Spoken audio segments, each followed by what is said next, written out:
Alors, je m'appelle Tina et en ce moment je fais plusieurs choses. Je fais du tatouage, du dessin, je monte ma marque de mode en même temps. J'ai commencé le tatouage il y a 3 ans. C'est suite à un voyage à Bali et à Berlin.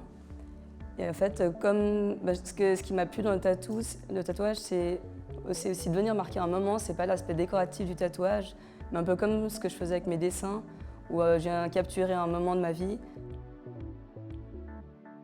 Alors depuis toute petite, le dessin, ça a toujours été présent. En fait, j'avais une mère qui était on appelle ça une mère tigre, avec mon frère, elle nous poussait à tous les jours faire plusieurs disciplines, c'est-à-dire le dessin, la cuisine, de la musique. Tous les jours, on devait faire un dessin par jour de ce qui nous avait marqué de notre journée.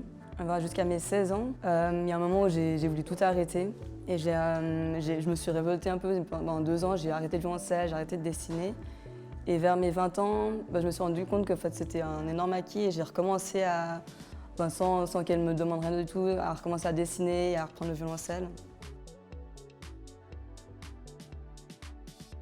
Quand ma mère elle a vu que je commençais à faire du tatouage, elle a eu un peu peur.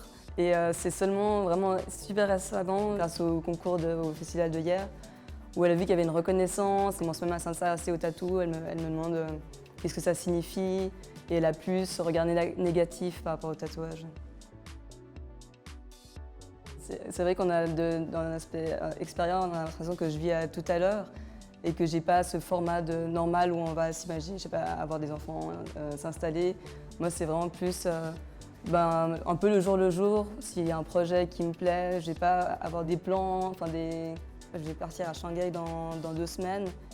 Et après Shanghai, après ces 3 mois, peut-être Paris, mais si à Shanghai je trouve d'autres plans, ce sera peut-être d'autres plans. Et je vis un peu le jour et s'il y a des opportunités qui se présentent, je reste assez ouverte.